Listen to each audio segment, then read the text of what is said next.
Hey, welcome in. This is Josh the Posh with Where Lavender Grows.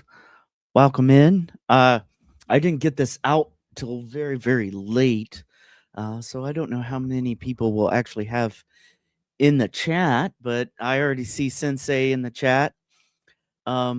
Sensei's a wonderful regular. Always look forward to have Sensei, and I think the first time I went live, Sensei was with me. Uh, about one of my only viewers. And so I want to just take time to thank everybody who has dropped in, even on the replay crew and everything. I know some of the creators out there who got started, and that's how they got started with just a few people. And so, welcome in. Thank you. Um, let's see, Sensei.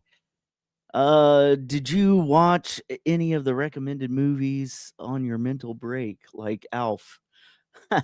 I watched some movies, I think, more books than movies, uh, but no, I didn't get to Alf, although I believe I've seen it many years ago. Um, and so, but I'll be sure to add it to my list. I might go because this might be a short live tonight, just to get started, and there's not much information about Martha, but even then, I want to hold space even for those who don't have a lot of information out there. If you're new here, welcome. Um, you can also uh, join my server on Discord if you'd like to discuss further. I think I put the link in and everything.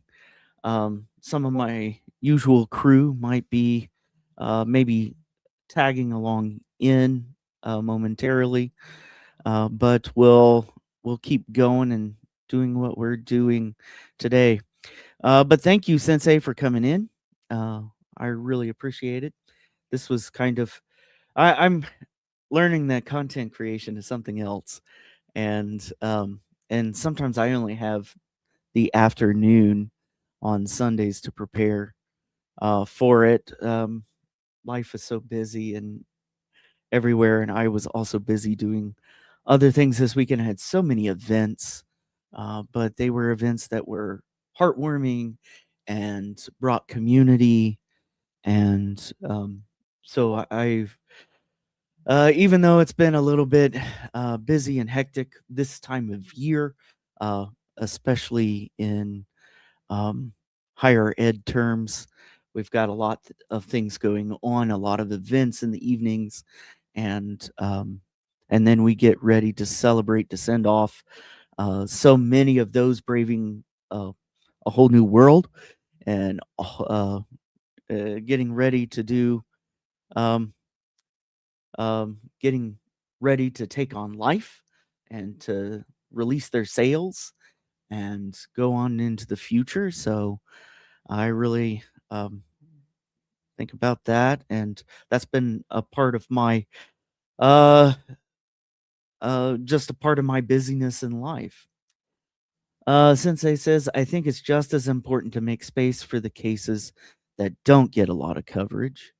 In fact, I think it's more important because they deserve as much coverage as other cases, as the bigger cases. Yeah, absolutely, Sensei. And sometimes I think we content creators, uh, when there is a case, will sometimes skip over somebody's story because there's not much information out there. And I'm trying to think of ways to really bring people's names out there because sometimes you can talk about them, even what little, maybe talk around them, talk about the place where they're from, talk about what little details that you can pull out. And it doesn't mean that you have to invent stuff, but you can talk around the city, the culture, the that could be around them. And tonight is definitely one of those nights where we have to uh, circumlocute. I mean, um, around the person because there's not a lot of personal details about the person. There's not much about their disappearance.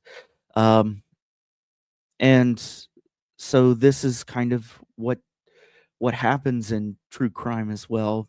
And we get addicted to those things, to the ones that have a lot of information.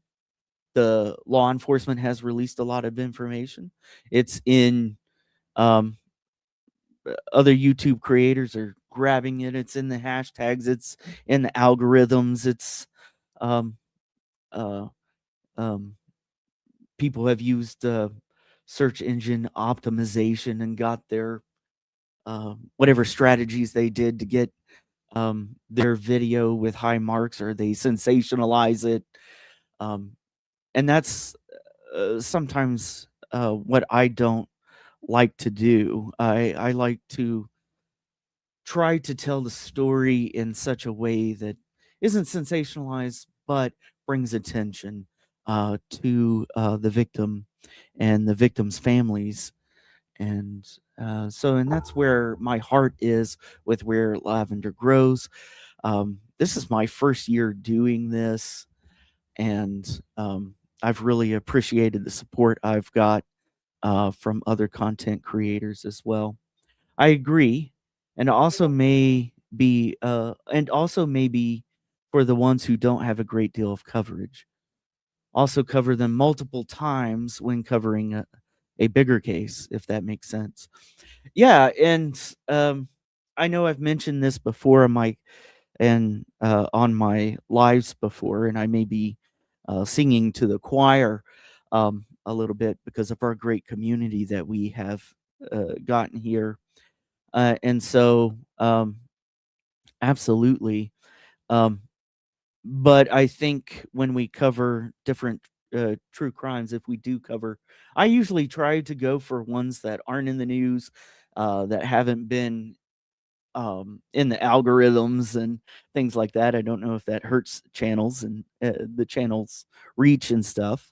Um, I've been using all the tools and the hashtags and things like that, um, that uh, other content creators do there, not to get clicks, but to get enough, because I want an organic community and things like that too, and build that up.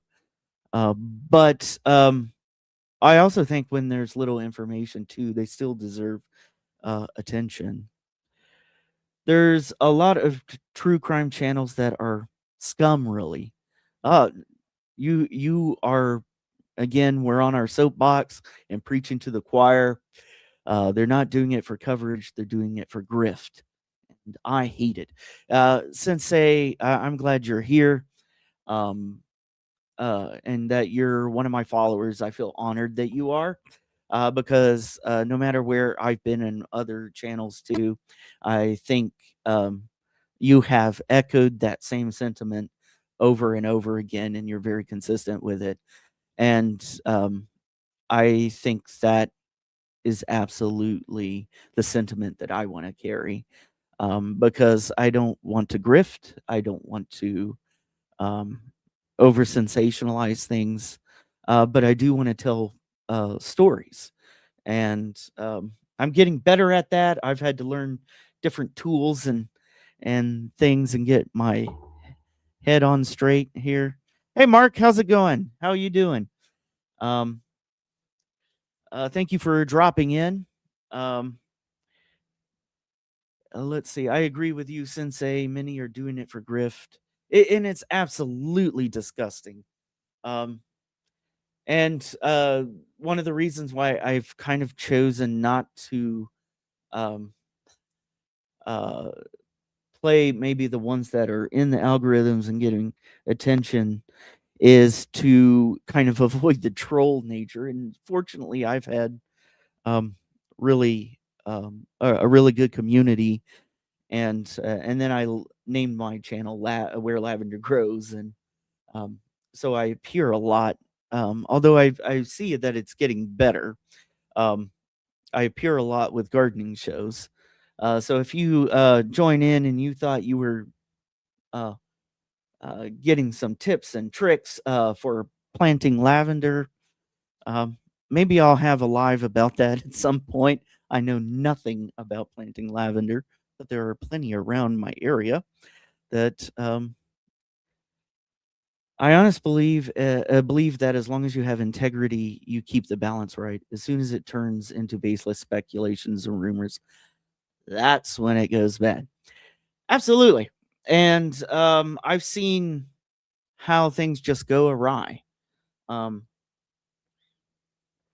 um, when baseless speculation and rumor and conspiracy start taking over um, over the central focus of getting justice, and that becomes the currency which some other channels um, go down in their road. So, um, but I also, I don't mind speculation as long as we kind of root it with um, evidence. That evidence really is the um, engine through which you base that speculation, and you go back and forth. I don't mind going through theories of what we think may have happened. Um, but when it gets into the ridiculous, um, over sensationalizing and uh, making more victims um, than what the perpetrator of a tragedy did. So, absolutely. Yeah, it makes me angry too. And but I also don't want to approach solving things with anger. I want to approach with education, with um kindness, not niceness, but kindness. And kindness confronts issues, confronts true crime issues, asks hard questions, and um and gets to the root of the problem. Whereas niceness may be um, just letting the speculation and going going on, um, and sometimes the just allowing it to go on instead of hitting it straight forward, and just being nice when you have things like that. Exactly. For example, if you have a reference point to a theory that is plausible, that's okay. It's when it starts with a look like a unaliver, a homicider, I guess, that kind of make gets me frustrated. Yeah, absolutely. Absolutely. It gets me frustrated where it goes off the route. Um, and um, so today I want to make and center um, a missing person out of um, Oklahoma. Um, and is Martha Bell Kadayso. I believe that's um, how it is pronounced.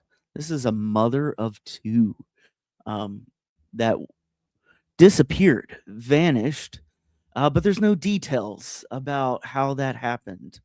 And so I want to do some um, talking about Martha in a way because we don't have a lot of information about Martha.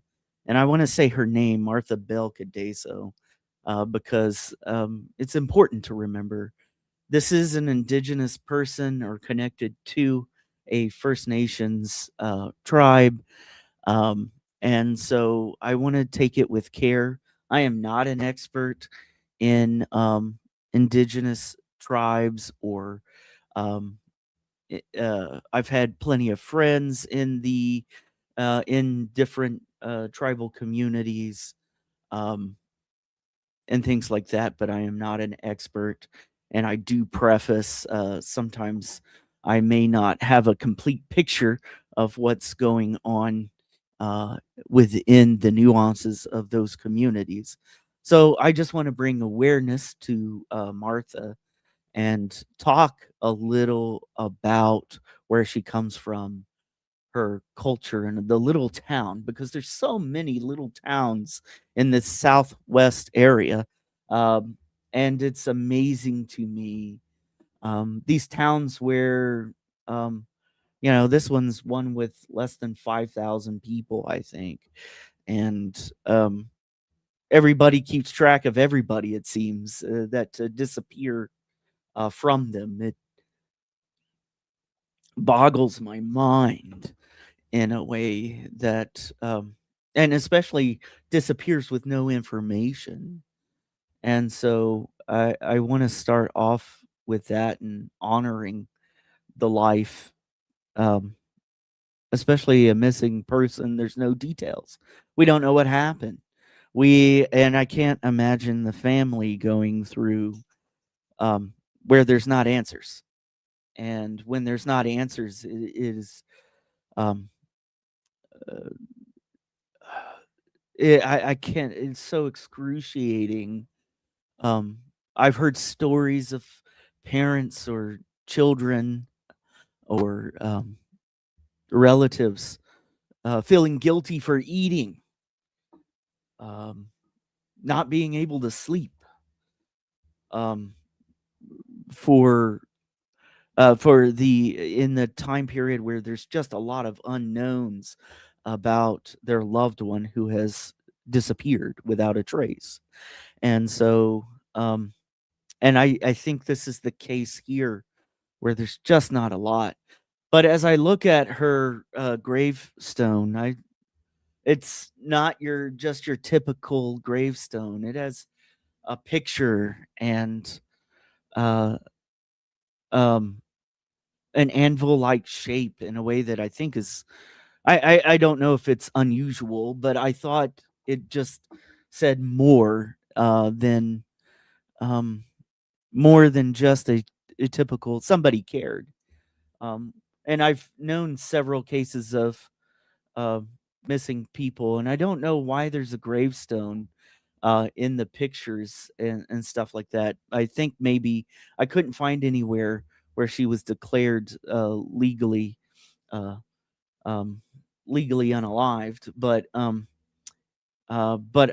maybe it's a memorial, um, to that. And so, um, it may be, and that maybe that's why there's no dates on it as well. Or at least I couldn't see any um, when I did it. And I know families have done that as well, just created a memorial stone when there are no answers. So what do we do when there's no answers, and things like that? So, um, I want to take some time to really talk about Martha and where she's from. Um, so let me read a little bit about her case. It's not long. Um, so let me actually read a little bit coming down. Let me get where I can read this.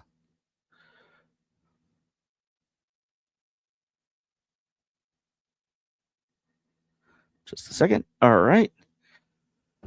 All right. Martha Bell Kadayso, a 28-year-old mother of two young girls and a member of the Comanche tribe. Martha is believed to have last been seen on August 15th, 1985, in Anadarko, Oklahoma, although some reports simply note her disappearance as occurring in August of 85. The circumstances surrounding her disappearance remain a mystery, with no reported sightings or contacts since 1985.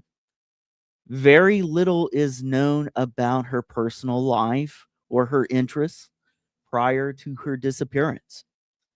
In the years following her disappearance, the state of Oklahoma legally, uh, I think I read this before and forgot it here. The state of Oklahoma legally declared her deceased. Martha's two daughters have taken on the role of advocates in recent years, actively participating in MMIW, or missing or Murdered Indigenous Women events in honor of their mother. They hope that by sharing Martha's story, they might unearth new leads in her case.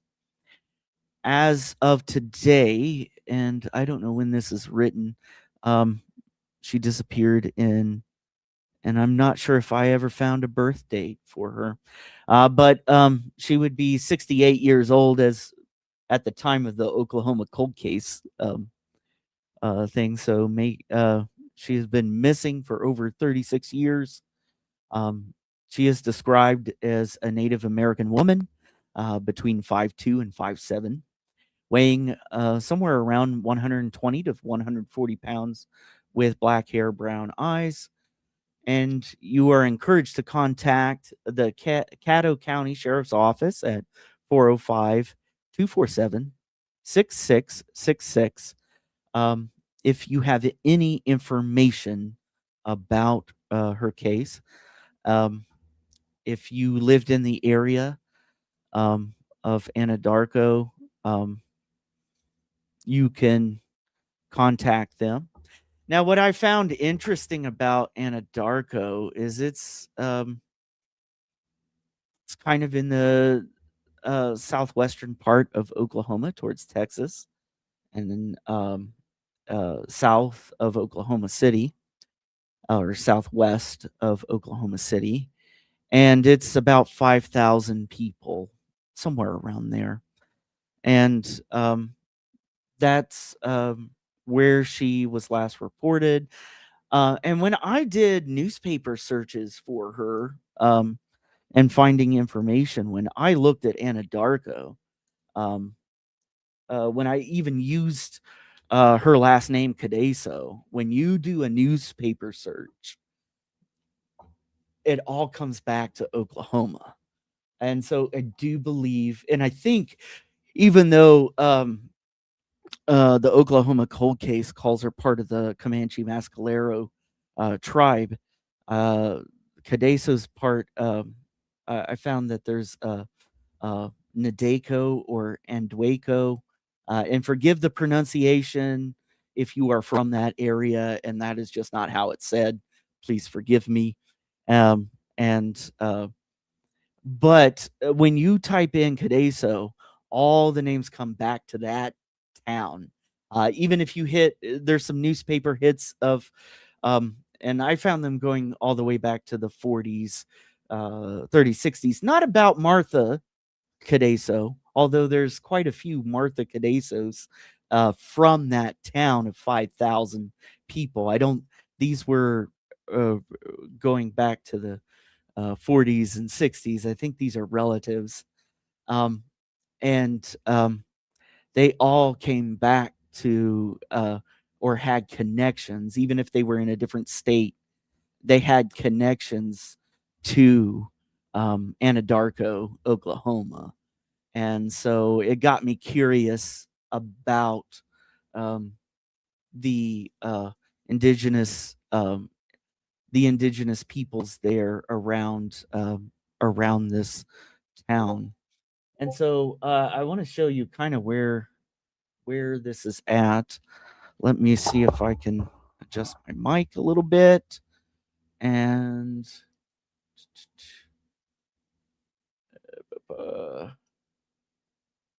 let me see if I can share my screen real quick.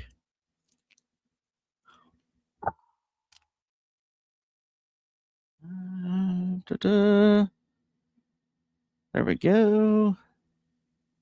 And then let me. There we go. And let me. All right. So this is Anadarko. Let me kind of zoom out and let you kind of see where Anadarko is. Oh, again, it's like a town of 5,000 or so, and it's kind of southeast, southwest, or southwest of Oklahoma City, near Fort Cobb State Park. And you're going to see the Texas line is not too far away. Let me see where. Yeah. There's Oklahoma City, and Anadarko is over here. You're gonna, if you keep going south, you're gonna hit Wichita Falls, um, and Fort Worth and Dallas, kind of, sort of. If you go directly south, the Panhandle of Texas is directly west of there, and so this is kind of the little town that you are seeing. And I want to kind of show you the town, because I imagine, and if she went disappeared in this place, I kind of want to show you the street, uh, uh, the streets and kind of the town. It's kind of typical if you're southwestern area. You might find a museum, something, Mexican restaurants, a Walmart, even in a town of 5,000. You're gonna see, and I've actually heard of the South Plains Indian Museum here, and I would like to eventually go to this museum, especially since we've had quite a few in our area, in my particular area near the Panhandle. Um, Quite a few of our museums are disappearing. One just got complete, and it was one of the largest. It had such an automobile collection. It had native, native and indigenous textiles. It had whole collections of natural, um, taxidermy and things like that, and told a large story of this area, to the west of this, Anadarko. And so I imagine, so there's a lot of museums, and I'm a museum freak, so I love to go and hit. But this town of 5,000 has two of them, a heritage museum, specifically dedicated to Anadarko. But Anadarko seems to be a very, uh, populated around the Nadeko tribe. And so, and it seems like a lot of people are very connected to this place, that are connected to that tribe. But I want to show you, let me see, let me go to, can I make this disappear? Oh, well, here we go. This is kind of the streets. It almost looks like a uh, a one street town a little bit, kind of a main center. Uh, you've got just like a promenade of these southwestern brick buildings on either side, and potholes and things like that. There's the Heritage Museum. There's another shot of just kind of uh, the area that you're talking about. And these would have been the streets, um, whatever the circumstances of her disappearance. Um, she disappeared from these streets. And I imagine, even though this is 1985, back in 1985, I'm not sure if much has changed.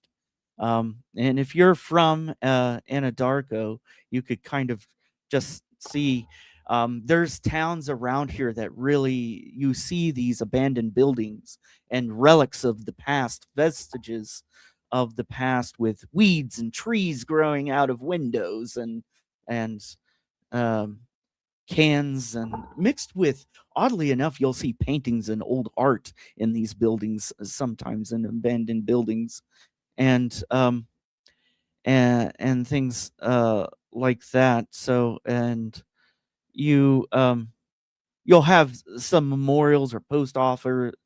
Um, and this one, I'm gonna have to find out more about this visitor center for the National Hall of Fame for famous American Indians, um, and find out more about this in this area. But this gives you an idea of the uh, uh, of kind of what to expect, for where Martha went, missing. And so I and to kind of get the feel of this of this area and some of the poverty that goes along with it, but also some of the pride that takes place in these areas. And so, and also weather events. If you're out here, I don't know if that's a specific weather event that happened in Anadarko, but it's a common phenomenon out here. And so I really find that this is just walking the streets and remembering, kind of giving her some memory. She walked here. She went to the post office here. She went to school here. Um, um, Supposedly, I think she's if I'm guessing her name right, she has strong from the indications of just what I looked up in the newspapers about people with her same last name. I didn't find any reference in the newspapers that indicated anywhere else. Everybody's connected to this uh, town with the last name Kadayso. Again, if I am not saying that name correctly, please forgive me. And so, um, I um, I really wanted to show you the streets because I can't tell you a lot about Martha. I can only tell you she disappeared and she has two daughters that care. And um and even though there's not a lot of information about her, I wanted to still say, and this is something, if you're been around and know my community, Trial Junkies, as uh, it usually comes on after me around 8 o'clock Central. Um, Silence is betrayal, and even here where there's little to talk about as far as circumstances, as far as Martha herself, um, I still feel the same draw that silence is betrayal. And I want to really bring out Martha's name here. So let me see what I want to do next. But I was captivated by this because it looks so familiar um, to the area where I live. And so let me read a little bit about, let me switch to another.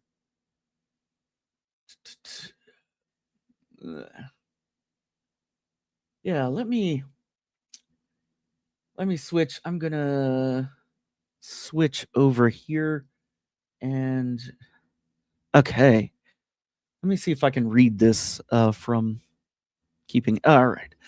Um, the Anadarko, or Nadeko, were an American Indian tribe indigenous to Texas, so it has connection. And I think it said East Texas, so I'm thinking I didn't get enough time to do a lot of research into where exactly in East Texas, but I want to think probably if we're talking East Texas, um, somewhere somewhere in the east of Fort Worth, maybe Wichita Falls in that area and stuff like that. So, uh, whose descendants are now members of the Caddo Nation of Oklahoma. They're recognized as the Cotahuacho, or the Caddo proper, since the 19th century. Um, an estimated 449 Anadarkos resided in Oklahoma. 449, and this is very specific to their tribe, in Oklahoma City, in Cato County, where Anadarko is located. The Cato County seat is Anadarko, which is named for the tribe. Spaniards first reported non Nonde Nondeco in East Texas in 1542. By 1700, the tribe had joined the Hassanai, one of three Caddo confederations, and the um, Catahadacho and the Natchitoches were others. While most in the Hassani dwelled near the upper Neches and Angelina rivers, the Anadarko lived farther north along the Sabine River. Ah, okay. Um, all Caddo shared the same language and culture. The Anadarko were located at the forks of the Trinity River. Ah, okay. When Texas independence was declared in 1836. They're unfriendly. They had unfriendly relations with the Republic of Texas. A big surprise. Um, Culminated when Texas troops drove the Anadarko into Indian Territory, present Oklahoma, in the winters of 1838-39. The tribe returned to Texas in 1843 and settled on the Brazos River. After Texas statehood in 1846, the United States negotiated a treaty with the tribes of that region. The Anadarko were represented by the Ayesh, um, who had emerged as the principal Caddo leader. Hostilities continued, however, and white settlers soon overran the Anadarko. The Anadarko were placed on the Brazos reservation near Fort Belknap, Texas in 1854. Um, they, along with Waco, the Tonkawa, and other tribes, were removed to the Indian Territory in 1859 and put under the jurisdiction of the Wichita Agency in the Least District. Following the death of pro-Confederate Ayesh in 1862, most Anadarko fled to Kansas during the Civil War, which I have family ties to Kansas, um, and so my family is all over Kansas and some bit of Oklahoma on my dad's side. They returned to Wichita Agency in 1867 and were therefore known as Caddo. The Wichita Caddo Reservation was established in 1872 and was allotted to 965 individuals, including 536 Caddos in 1901. The Anadarko, Caddo, and Hassini formed the Caddo Indian tribe of Oklahoma in 1938. So this is a little bit, just gives you a little bit of an idea of where Martha is, uh, um, where Martha, the kind of the history of where.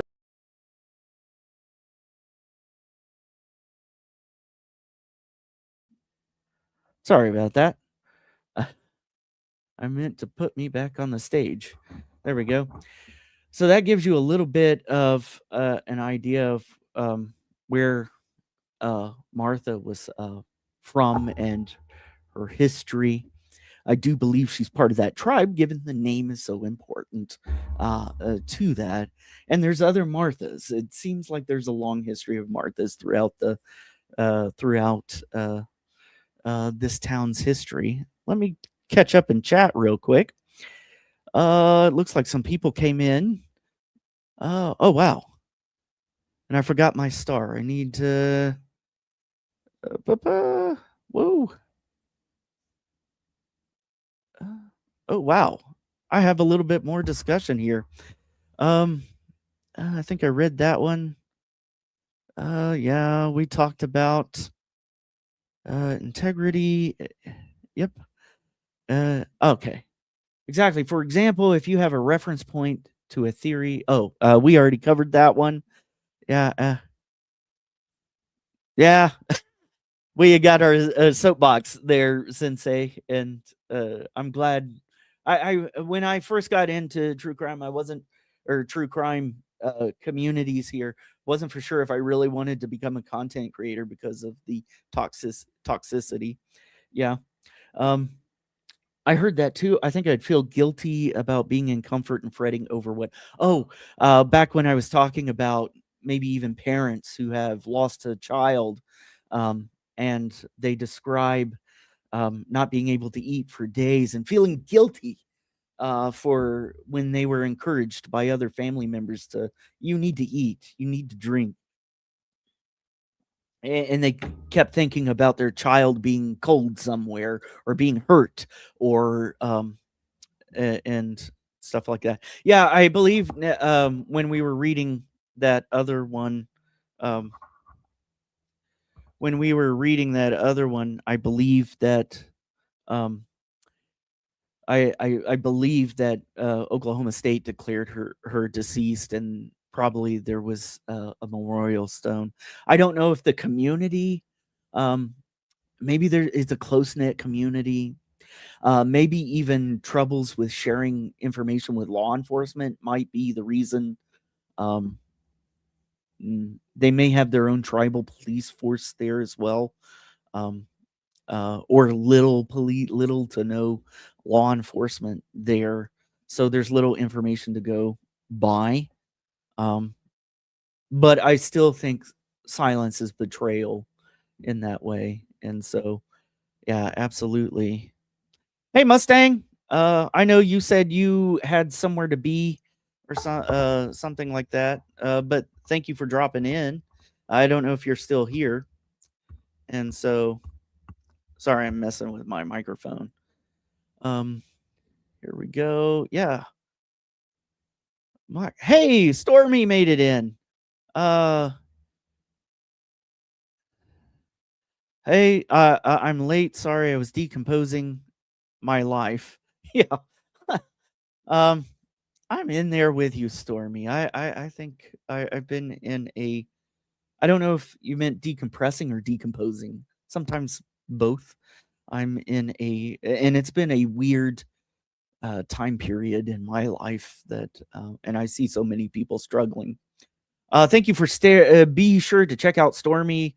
Um, they do lives quite frequently, and Stormy is pretty awesome and has many good thoughts. Is justice oriented and part of the community. So, please do check out Stormy or Sleuthy Sweetheart, their channel.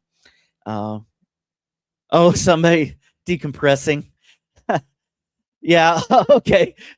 Sorry for yeah, that decomposing. But sometimes if you're decompressing, there's I don't know. Maybe you're recovering from decomposing in this very chaotic world and things like that. Um your live was good. Yeah, and I'll have to go and catch the replay of Stormy's live. Um uh Uh, and I will be in one of your lives here. I think I made one of your lives already. Um, but please do check out uh, Sleuthy Sweetheart or Stormy, and please frequent like, comment, subscribe on their videos as well. Uh, I was gonna say, ooh, if you were decomposing, we have a problem. Oh my, true crime. We do talk about decomposing quite a bit. You know, one time I have at where I work, I have a true crime club, and uh, in order to solicit attendance once, I thought, well, students like pizza, um, and so I advertised it kind of as come and get pizza, and but in my mind, I didn't think about who was talking, and I had a forensic anthropologist coming, talking about body decomposition. Uh, I had one of the largest crowds I had for my true crime club at the time, but I had many people like passing up on the pizza, um, and so I had a lot of pizza left over and things like that. And I'm old now, so I can't have a lot of pizza and things like that. So we all decompose a little every day. Uh, I remember reading a JAMA article about what we shed as humans and what we consume of each other. Oh, I don't know. This is where lavender grows. We're supposed to be per year, and I won't go into detail about that, but it was interesting. Oh, I'm glad to see there's a few people showing up. I don't really like taxidermy. It gives me the willies. Um, I was in Germany last year, and uh, and I went with a good friend of mine and my mother to a dead frog exhibit in a 11th century castle, and I got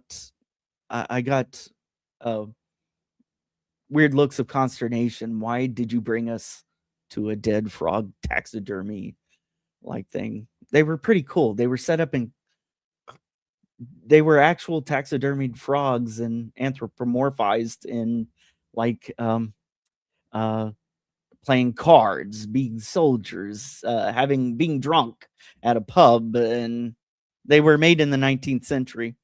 Uh, Mark, yeah, Mark's in here somewhere. If he's still in. Most little towns in Oklahoma have one central road. Yep. Uh, Same with the Panhandle in Texas. I'm forever in top chat and miss so much trying to do everything. Yep. Those little towns don't change much. No, they don't. That's why I think I was saying the town she was in probably hasn't the streets we were seeing earlier, most likely were uh, the very same back in 1985 with the same buildings. Or maybe the buildings were in better repair at the time. I don't know. I love all the little towns in Texas. I do urban exploring. Oh, you've mentioned that to me on, I think, Discord as well, Stormy. Exploring abandoned buildings and ghost towns. My brother did that for a while. Um, did that and did some in Italy as well, and I think Ireland, and does that up in, but he's more based up in the Northwest, and so he gets all those. I've wanted to get him down here and actually go, because I like to watch these people in abandoned, but I'm a little scaredy cat. I don't know. I hear, especially if you go around here, some of my Swiss friends think I'm living a episodes of Breaking Bad. If you've seen those that show, uh, and so I'm a little scared. Sometimes I'm a little afraid to go out in the. I just I never know what you're gonna encounter out in those uh, there, but it seems very fun in some ways to go. Did you ever find anything weird while you were exploring? Oh boy, we got a story going. The abandoned Lisa Frank warehouse was cool. Oh, let me finish Stormy's comment, and then I've got something really cool to say. Um, the Lisa Frank warehouse was cool. I've gone in a bunch of abandoned hospitals with stuff left behind. I find all kinds of cool stuff. The A few weeks ago, I attended a historical society, the West Texas Historical Society, and one of the presenters is making an archive of murals, and many of the murals that they were going to um, were in abandoned buildings around in these rural towns, and abandoned buildings out in the middle of nowhere with people just doing such cool art. And if I'm not mistaken, they may have mentioned the Lisa Frank warehouse as well. I'm not sure. I don't know if I've got my facts right and stuff like that. The carousel of the Nutcrackers out in the middle of nowhere. All right. Did you ever get spooked? Stormy, something else. I can imagine. Stormy, I think I don't think timid describes you. I think I think you're a warrior out there and not afraid to go anywhere. So I could see that about you. I had company, but they left. All right. So Mustang, you get to join. You had company, but they left. All right. You're laughing about it, so I hope it's good. I don't know if they went. We're out of here. I don't know. Both. Okay. Uh, Thank you, Josh. All right. Hey, Owl's in here. Hey, welcome in, Owl. Please do check out Owl on the Prowl, and I do see a few comments down. Mustang has already put Owl on the Prowls. Check out Owl on the Prowl, especially if you're a night owl. Owl or Dave. Um, does some great content, does some newer stuff that's going on in the news, but it has a great community over there, not toxic at all. I love catching in. I caught a little bit last night as well. I think we were talking about Trini Gibbons. Um, I happened to be up last night, uh, and so I know we talked about a lot of others. I caught one in, and Trini Gibbons is one that I've followed for many years. Thank you. So if you followed Trini Gibbons at all, please do check out um, Owl the Prowl, and the link is in the comments. There you go. We got a lot of hellos and howdies. Yeah, yeah, pizza. Oh, my pizza party I was talking about. Yum pizza and decomp. Yeah, I should have thought that one through. I kind of uh, didn't think that one through. I had a lot of looks, and I didn't realize how much the forensic anthropologist, yeah, anthropologist. I didn't realize how much content they were going to share about body decomp. So, and I've learned real quick in setting up this true crime. A lot of people are not prepared for true crime, especially in I thought the true crime advertising I would get true crimers, but I had people there that didn't know anything or weren't prepared for the subject matter um, in the way that I thought. But I've kind of developed a um, I don't know why posse is coming to my mind. Oh my god, I've spent too much time in the Southwest. I love it here. I love it here, but a posse. Oh my god. Um anyway, some true crimers that are talking. They are some fascinating people. They are my non-traditional students. So they're a little bit older. They have kids and um they are into true crime. So I've kind of found a equilibrium, I think, there. I hate taxidermy. It's creepy. Yeah. Uh, well, to me, abandoned buildings sometimes is creepy, but it's kind of cool too as well. I don't know why I would rather go and see taxidermy, but taxidermy is in some pretty creepy castles and stuff too. So I don't know. There we go. Oh, I'm glad we got a conversation started. I was really worried about tonight because I really didn't get this up until really, really late. It's really creepy. I don't understand the fascination. I find it disrespectful to the animal when it's badly done. When it's badly done, it just makes me want to cry. Oh, oh, yeah. Especially when it's badly done. Of course, I also think about that in people in caskets. I'm like, speaking of decomp, when I going to funerals and stuff, I go, oh my god, why did we do this? Should just add, in my opinion, low. Yeah, in my opinion. Yep. I'd be worried about lead and asbestos. In abandoned buildings or in taxidermy? Um, I have liked, subbed, and shared. Hey, awesome Owl on the Prowl. Thank you.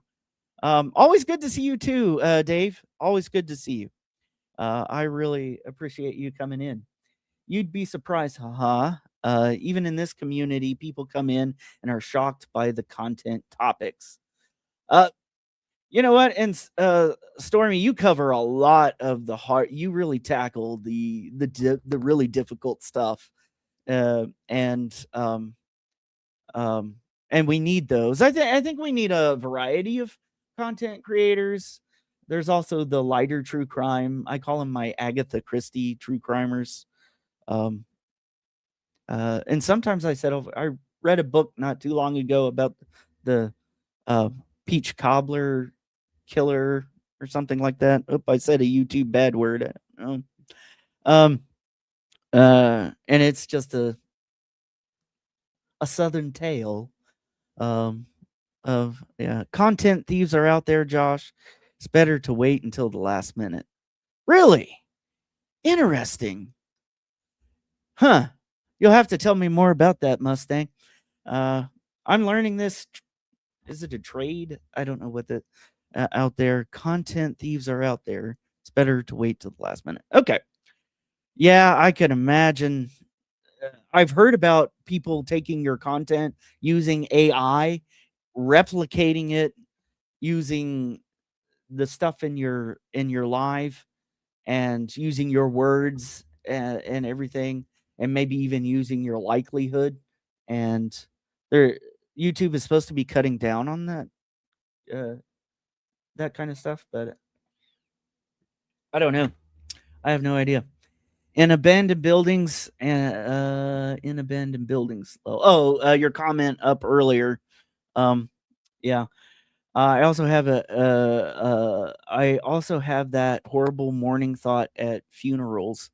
Like my brain goes, "Don't go there. Too late. We're going there." Yeah. I don't know. Sometimes I prefer more urban, like um or in these rural, like if it's in a town, I might explore some abandoned buildings. Uh but some of them are kind of creepy. I don't know. And then every sound you hear is like, oh, somebody around the corner. And I've heard horror stories. More somebody's talking at Mustang. What really happened to you? What'd you say? Content thievery happened to you, Stormy. I'm sorry to hear that. I'm very sorry to hear that. It's crazy out there. And especially content creators, we're talking about kind of the AI slop that gets that their content gets used for. And if people are copying you, you are doing a good job. Well, there you go, Stormy. That is a compliment coming from Dave. Yeah. Um, Absolutely. If people are copying you, you are doing a good job. Yes, Mustang, I wanted to talk to you on Discord. All right. Absolutely. All right. So, yeah, so this is kind of the where I wanted to go with Martha's story, and I told you a little bit about that, about the tribe coming there. I had a few more options here, just because Martha doesn't have a lot out there. Just not a lot of information about Martha, and Martha deserves to have information about her out there. And so, where do I want to go next? Um, I wanted to show a little bit of why this is important when we are talking about indigenous peoples and missing persons and and things of that nature. When we talk about um, the missing and murdered indigenous women and their relatives, uh, we are talking about a lot of things that are going on socially. Um, we're having just so much. I mean, indigenous women are have a homicide rate that is 10% above the 10 times, not 10%, 10 times, I think, the national average. Um, and this is coming from multiple, including the CDC, the National Indigenous Center as well. Um, and there's a lot of unreported violence against women and non-Hispanic white women, and so these are kind of things there. Um, I don't know if that's what we're talking about here. I don't know what made if time was the only consideration Oklahoma made when declaring Martha deceased. But and so you're seeing just it's a leading cause of death among indigenous women from the ages of 10 to 24. More than 4 in 5 American Indian and Alaska Native women have experienced violence in their lifetime. Um, there's even sexual violence and physical violence that is definitely a part of that. But and this is a couple years old, but I still wanted to mention it. In 2024, there were over 10,000, according to the FBI, missing Indigenous people, and and a little over half of that is going to be women, and and so um, and there's even a high percentage, over 60% of human trafficking victims, and right in this area in Oklahoma, and I've seen and heard a lot about trafficking in this area. I don't know if this is what happened to Martha in Anadarko. I don't even know if Anadarko is really the point of of whatever happened to her. I don't know if she was somewhere else, or what happened to her happened there. Um, I don't know even the circumstances, if she left to do, to start a new life somewhere else. That I don't know any indication of that because there's no information. And I wonder in these, uh, um, in a lot of these cases, and a lot of these out here, I just, um, wonder how many just are not reported, do not have any actual law enforcement investigations, um, were simply just disappeared without a trace. And and I worry about undercounting, um, and the media coverage of her. And so it's hard to say what is going on. Was there violence? Was there a partner, a loved one, a somewhere? I just heard about two daughters in this case. There's very few there's no newspaper articles on the disappearance at all. Most of this came from Oklahoma cold case, and so there's just not a lot out there. Um, and I don't looking at the town there, I could imagine a very just not very many law enforcement resources out there. And so, yeah, absolutely. Dave is awesome out there. Please do check out Dave. Back in the 80s, racism was really bad, especially for indigenous people. Yeah. And when I was reading Highway of Tears, I believe the author is Catherine. Oh, I can't remember. I'll catch the name here in a little bit. Is about it actually takes place in British Columbia on Highway, I want to say either 16 or 20. Um, and actually, one of the books I covered in um, one of my true crime clubs that I had, um, there was just a lot, and this is dealing with the Royal Mounted Police, where they uh, would get reports and they would say, well, they were um, they left on their own, they ran away, they were on drugs, um, they had a certain reputation of the nightlife, and so we're not going to put any resources into it. Come back to Sensei. What year did she go missing? 85, August of 85, and um, some reports apparently are not specific on the date, but the one in Oklahoma cold case was August 15th. Yep, absolutely. I thought I heard 80s.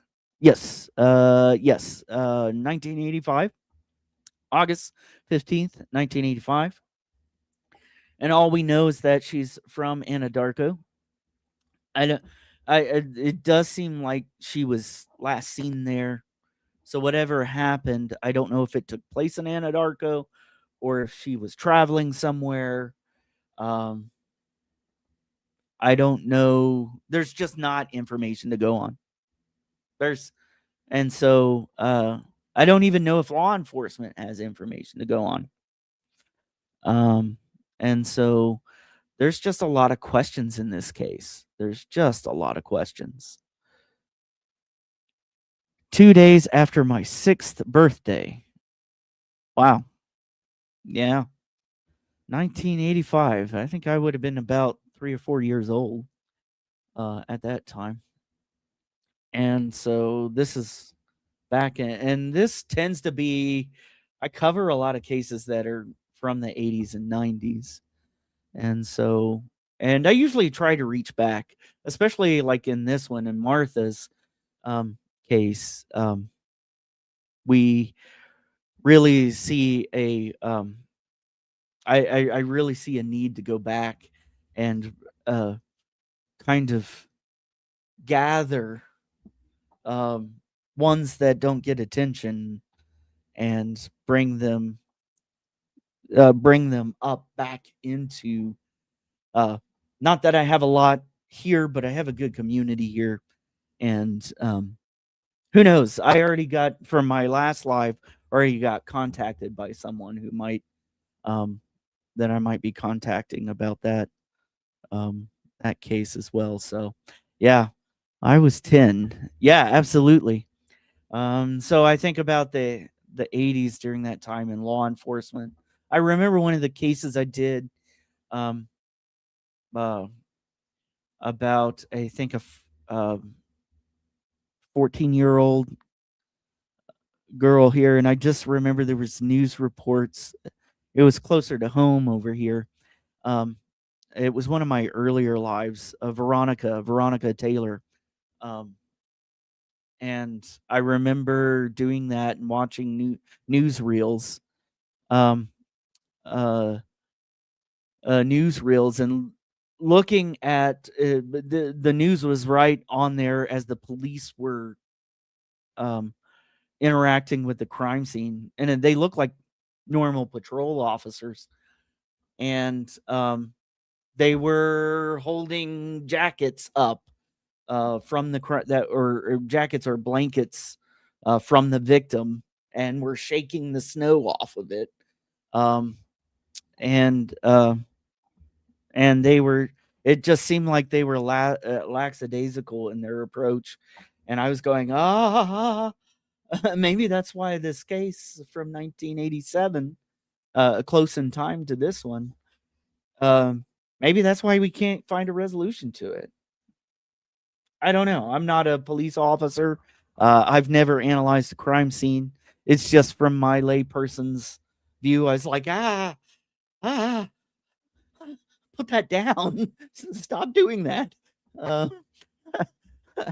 um, but it's the 80s, and it's slightly before, a few years before DNA, although DNA was just in its real. Oh, that's good. Someone reaching out to you. Yeah, someone reached out, and so I need. Um, so it's going. Yeah, I didn't expect it, so kind of came out that way. Um, and that's what I kind of want to do is I want to make sure that there's. And it was neat to see that somebody's else was paying attention to that, and that's what I want. I want to attract the right people, even if there's um, just a handful of people in here. If it's the right people for the right time to gain attention for the case and for things there, um, then I will consider this a success in some ways.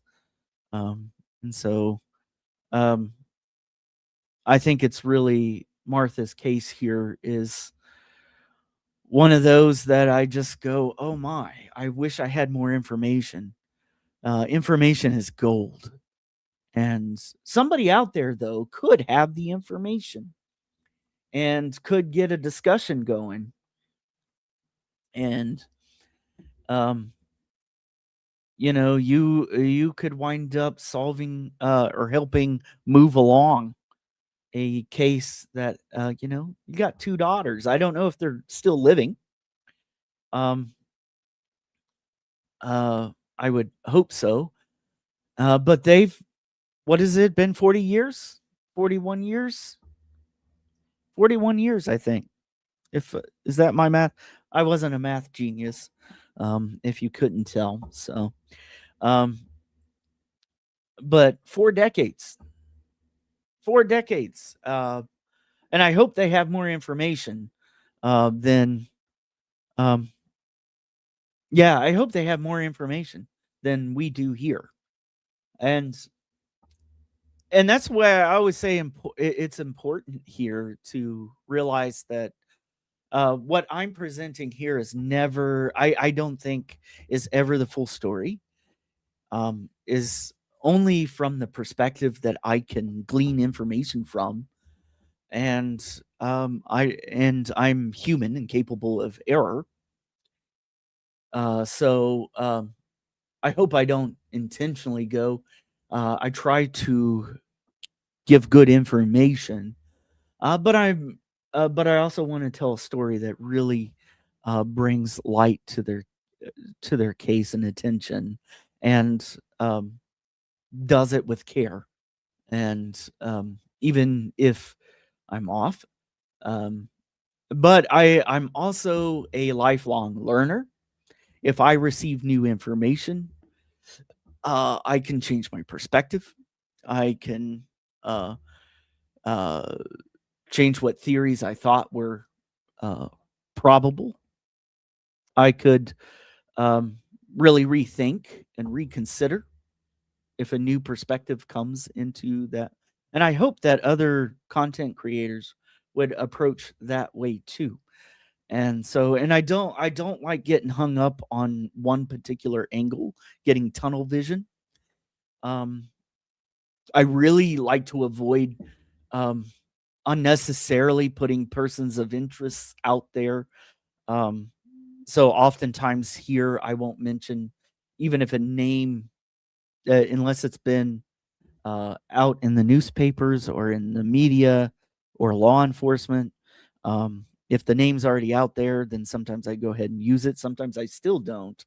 Um, I um, because I think sometimes getting, of course, in these old cold cases, I'm not sure if it would really cause a rush of mob like um, things towards them. So sometimes I'm a little bit, and maybe that's another reason I go for reaching back in time and bringing out someone so that they're not forgotten. Um, I know when I was younger, I remember um, my mother used to watch the Waltons, and I can't remember what the older lady in that. I think it was grandma or somebody, and I remember there being an episode where she was going to go visit a gravesite of her ancestors or something like that. And one of the things she says, but why do you always go up there or something like that? And she says, well, the greatest tragedy, a life is really lost when people forget the grave, forget the memorial site, the grave. And so that's my effort here. Um, and my effort here is so that Martha Bell Kadayso is not forgotten and is brought back even into the digital world out here. Stormy says I've been reading obituaries of victims before I start my lives because I want everyone to know about who they were before it happened to them. And I'll leave out most of the family members' names. Yeah, absolutely. That's a good way to approach. I also try to look for the obit section. And oh yes, that's what your live was about earlier. I think I caught I did lurk. I honestly did lurk only for about 5 minutes, but you were talking about Anna Kepner, and that one is a bizarre. I've taken several um cruises on that line. as well. And where she wound up was just absolutely um nuts. And I can't remember. I'm not totally up on it. Did somebody sleep on the bed too and didn't recognize that she was under there or something? I can't remember. On the cruise bed. I don't know. Lurkers welcome. Yeah, I usually sometimes I'm a lurker. Sometimes on my TV. And if you see me typing, I am not on my TV or phone. If I'm typing, I'm most likely on my old-fashioned desktop. Yeah. And so I'm still a 90s kid. I've got to have my laptop, my desktop around. You always hear about the crime and never about the victim. Absolutely, Stormy. And that's what's so tragic about Martha here. And so I wanted to give something. So I hope this honors her. I know I can't tell you much about her. I can't tell you her likes or dislikes, her favorite music, her her um, uh, favorite TV shows. Uh, there's just not. Hey, haters boost the algorithm, right? And so, uh, and when they leave trolley like comments and stuff like that, boost the algorithm and stuff like that. What is the old adage? Bad. There's no such thing as bad publicity. I don't know. Uh, so in a way, to me in the true crime where I feel I'm just like I'm not very big on toxicity. I know some people thrive on it, like it's lifeblood. And me, I like to be purple um and things like that. So I often will try for peace, but I also don't want to be trapped into niceness where we don't get to the core of things. Uh, we be polite and not talk about what really matters. That's why I won't even hate watch if I don't like someone. I don't want to give them a view. Bingo. And there have been a few that I started out watching, and sometimes, and I'm a librarian, so I interact with people with a lot of different viewpoints and perspectives, and I keep a very um, open mind in how I treat them and how I take in the information they're giving me and how I process it. And I keep a pretty diverse um, lexicon, I guess, of interacting with people, so I can do that um, and help them through their and help and try to understand people that have a uh, who maybe I perceive to be mistaken or misguided, and realize that someone has thought that of me at one time or another, or perhaps during this live at some point, um, and realize the potential for growth in people.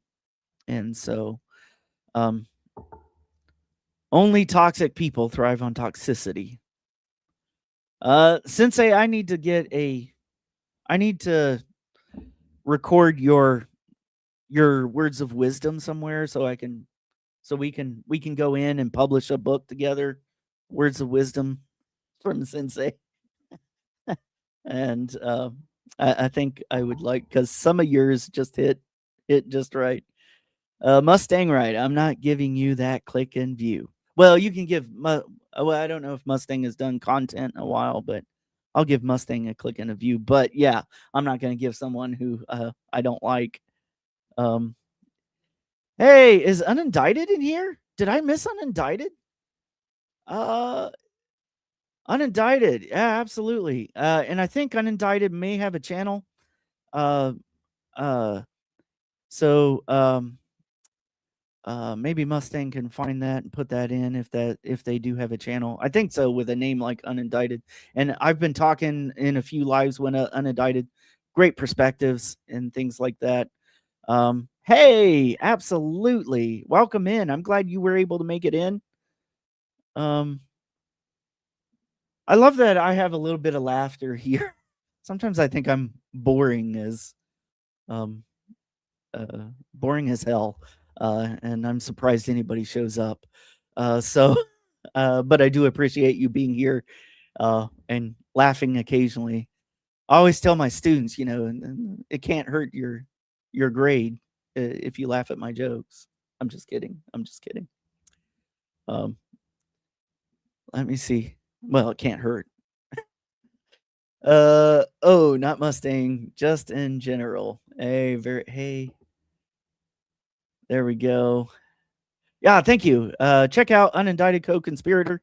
I will do that. Not really a channel. Okay. All right.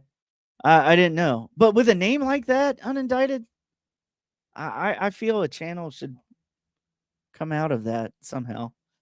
Um, Mom's a librarian. Librarians rock. Ooh, I've got a new BFF over here. Uh, absolutely. I always say that, or I always hear people say librarians know everything, and I'm like, no, no, no. But we can help you out every once in a while, and we can help you find ethical pathways to find resources and stuff like that. So yeah, welcome in, Unindicted. I appreciate you being here. I know we've had some good conversations in other lives. I'm trying to remember exactly where. Um, I get I now that I've gone in through I show up in so many lives nowadays that I can't keep everybody straight. And there's so much out there, more than I ever. And if I can't catch your live, please forgive me. I find that I try to catch as many as I can. Um, I know that and I extend the same thing to you. If you can catch 5 minutes of my time and watch a replay, and um, don't sit here bored though. If you're bored, don't worry about it. You won't hurt my feelings at all. Um, Sunday naps also rock. Yes. And if I'm in your nap time, please take your nap. Or if I'm the device you use to take a nap, welcome in. Welcome in.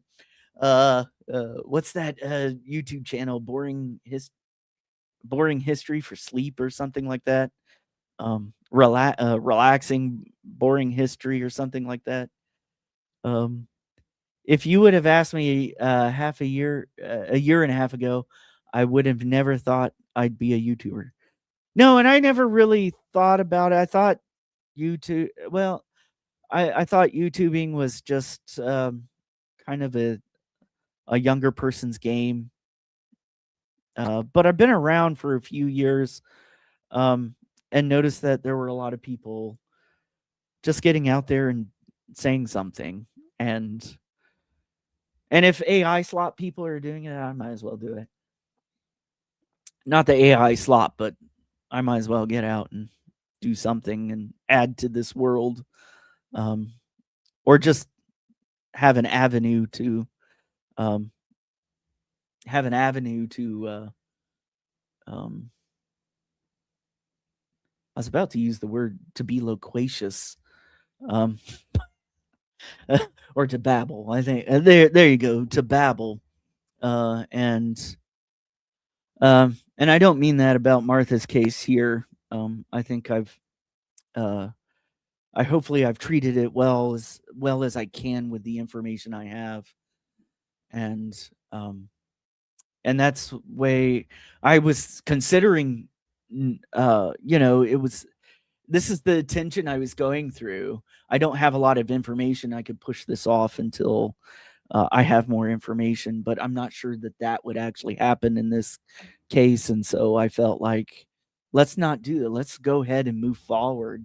with this and build the scene and build what we need to really. Maybe it's not an accurate picture, I don't know, but it's a picture to get a name out there. And I think with what I had, I think her name really spells out her being an intimate part of this community and the history that surrounded this tribe. And coming up from East Texas into Oklahoma and being pushed out, um, I can't imagine why they were unfriendly with the Republic of Texas. If anybody has any ideas, you can put them out there. Um, and This world is crazy. It's just crazy over the what people are willing to do to each other, who we're willing to exclude, um, who we think deserves justice and who doesn't. Um, it's just I just think of fortune and misfortune, some sick and some healthy, wealthy, and wise, and others just no. And what spin of the wheel of fortune causes you to be in that? And why am I in this position? I could be better. I could be worse. Uh,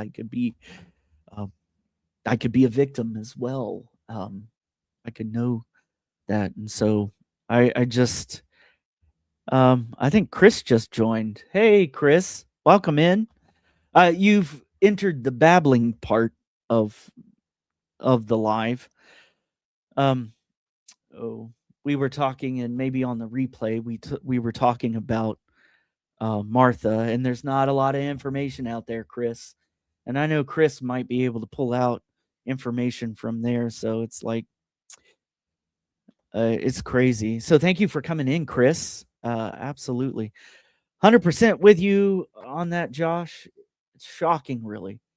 Seeing it with the current Nancy G case. Absolutely. And that's a baffling case right there with Nancy G, Nancy Guthrie.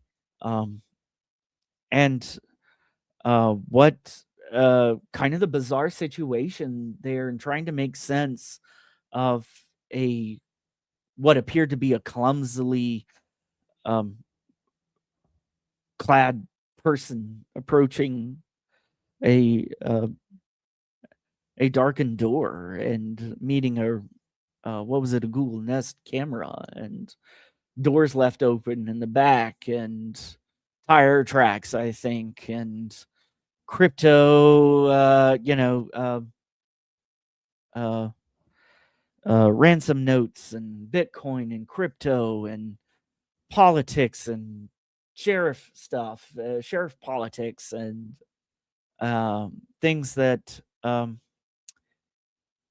things that are just really crazy. Yeah, I have a hard time, especially with the uh, exasperated blood um, on the porch and the time that has gone, and the apparent like urgency of the first ransom notes, if they're connected at all, um, if they're not a hoax. Um, urgency of time and then a drop of the urgency of time and stuff like that. Um, I have a hard time believing that anything good came out. Well, nothing good came out of that case, but that any chance of life after that. High coverage on the Nancy G case and focus on it. But what about all the other people?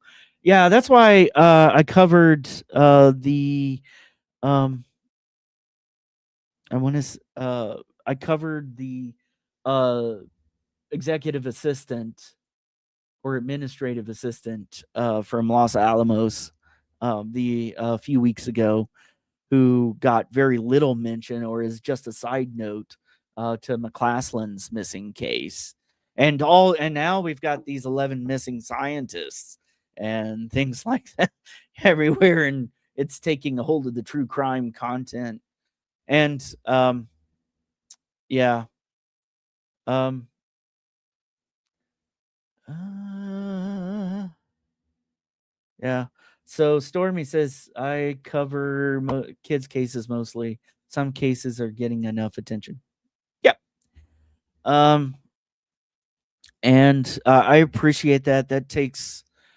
Um, I've always thought of the people who work in law enforcement, in kids' crimes, and things like that. What a I couldn't imagine having a job like that, and what you must do to decompress, as Stormy was saying, not decompose, but decompress. Um, because I imagine you've got to decompress from that. Sleuthy, you did it great, and you weren't a mess. Absolutely, absolutely. Sleuthy has some great content, and I think when you're a content creator and you're putting yourself out there, sometimes I feel like I ramble and babble, and um, it took me a little bit to even get to this level of technology use, and then I needed the right computer, and I'm going to be working on, as soon as I have time. I had so many big projects going on that I just couldn't do more than this, really. I want to work on video editing and doing shorts, and just to get some video editing experience and stuff like that. Um, and I'm going to try to focus on that this summer, and focus on myself and what I want to do. And um, I think I'm in the same time. A year and a half ago, he asked me if I would have been on YouTube. Who was that? Was that Stormy that said that? Yeah. I think I would uh have said, I would have laughed at you if you said I'd be on YouTube. I don't think I would have done it a year and a half ago. I had some encouragement from Mr. Steve. I had some encouragement from Southern Gal Crime, Mustang 2. Really, the community got me to where, hey, I could maybe, and I think I do have something to say. Hopefully, I can deliver what that is. uh, Josh left some links in your server about an author who recently passed, which is weird. An author? Okay. I will check that out. I'm assuming that's on the Discord. Um, let me, if you would like to join my Discord, let me grab the invite real quick. Yeah, I'll put the invite down in the.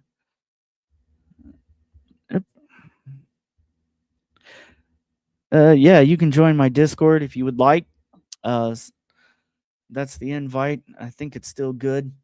Um, that if you want to get a little deeper into cases, I think I'm going to be starting to put some of my sources and things into the Discord server. I know some people don't like it. I keep drama out of it and stuff like that. I've had some Discords that I got off of because that covers cases that don't get covered. Oh wait, okay. Let me go back up here. Exactly. It's easy to jump on high profile. Yeah, absolutely. As it doesn't need much research, just speculate. Yeah, because the information is all out there. It's kind of lazy grifting. So I appreciate the channels that don't do that. And I hope that that is I actually find it rewarding when people say, "Hey, I've never heard of that case before. This is new to me."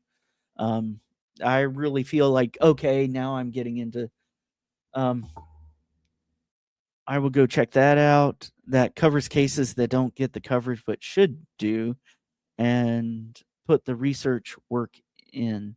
Rant over. Who recently? Uh, I wasn't for sure if you were talking, since I was talking about my class, Len, if we were talking about David Wilcox at all. Uh, UFOs. I don't think that's who you were talking about, but the grift is gross. I need a shirt. The grift is gross. You'll never see Cash App link on my channel. Yeah, I don't know what to do with um the yeah, because and that's not to comment on creators that have or use have been monetized um or have a Patreon account or something like that. I do think it takes money to be on StreamYard if you're using StreamYard. I know eventually I want to move um, to some other with greater tools, but I realize that it has a learning curve, and really StreamYard makes everything simple for you, in my opinion, and stuff like that. And it does take money to do it. It is quite expensive. Um, but I think but when you cross over into like, I don't know what to do with missing, like putting Cash App around, or your Patreon or stuff around missing, and even and then I don't know. So I've often thought about doing a second channel with like aliens or something, something I'd feel comfortable monetizing, or putting something on. I don't know. Or if I did do something with, I would want to do some sort of action um with the with the account, or something to really make a difference. Oh, what about the Kauai case? Absolutely. Um, Thank you for the yeah, I'm gonna I may I may get back to you on that one, Chris. And you've already given me some ideas, and I'm working on some of those. Um, and I'll have a lot more time in the summer to really do there. Josh, you're doing awesome. Thank you, thank you, thank you for that encouragement, Mustang. You've been a very encouraging thing. Oh, that's my Discord. If you would like to join Discord, you can do that. Communicate with me a little bit more. I'm not comfortable with it. It's naughty, in my opinion, exploiting a bad situation. Yeah, and that's why I haven't done that. And I'm like, I don't. I feel yeah, I feel that way. I think I would go back and forth between making making the channel solvent, and what's the line between that and exploiting a bad situation? Ah, there you go. It is the person I was thinking of. Is it Will Cock or Wycock? Um, yeah. I haven't even looked over there on Discord. I'm familiar with a grifter who is a person that I always have to watch out for. Yep. Yep. I know a few out there too. Even some grifters that started out that I liked their content in the beginning. Or I didn't catch on to the grifting till later. I'm aware. Yeah. Exactly. Won't accept a dime to spread awareness and have conversations. You can still be monetized and not post your Cash App and PayPal. Is there a big difference between that? Like, I know sometimes like, yeah, I don't know. I don't know. I've went back and forth and thought about that, but I can't quite put a Cash App or things like that in. Um, I'm not monetized. Yeah, just be very careful who you trust. Yeah, absolutely. I think that's a good. Yeah, and uh, that is a good life lesson. There is to be careful who you trust, and I've learned that on YouTube here, and stuff like that. I hope grifters pay taxes on their YouTube earnings. The IRS don't play. Yeah, yep, absolutely. Then it's like, fund my hobby. Yeah, and I don't know. Yeah, that gets to me. If it's like fun, and that goes to the kind of the delineation between, is this entertainment, and or is this, finding justice, or making sense of this world? I find that a lot. I want to make sense of my world, and that's my concern here. Um, I want to make sense of my world, and make sense of the hurt and the chaos that's in it. Um, Donated to families of victims. Yeah. And if I had an avenue of doing that instead of pointing to others, I'd probably do that. Oh, it is Wilcock. Yeah, absolutely. David, and that's exactly who I thought. Maybe that's what came into my mind when you were talking about David Wilcock. When I was doing some background research and doing that, I came across David Wilcock. Exactly. I think that's why they should do it. Pisses me off. Donate to the family. I don't mind super chatting people who are genuinely doing good things. Absolutely. Absolutely. Yep. I know too many grifters. Yeah. I know too many grifters. Yeah, absolutely. I made a post about grifters. I'll go check that out. I'll go check that out. Oh, Trial Junkies United came in, Z and Doc, and I believe they may be. I don't know if they're going live tonight. They usually go. That should be in about 20 minutes if they hit their normal time, and if Mustang hasn't already put in um, Trial Junkies, please do check out Trial Junkies United.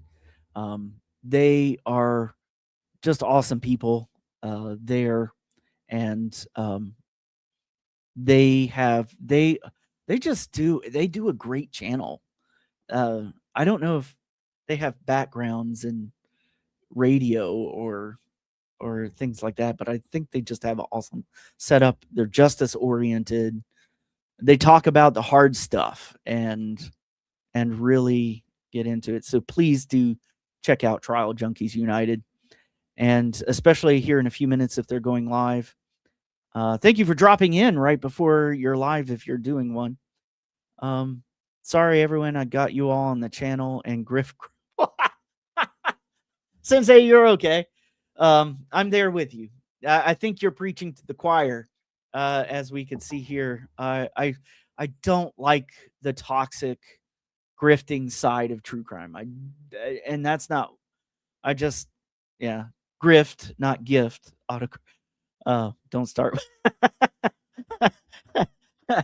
I did read it as grift, but yeah. Um, it's always autocorrect. I admit nothing. It is autocorrect. It's their fault.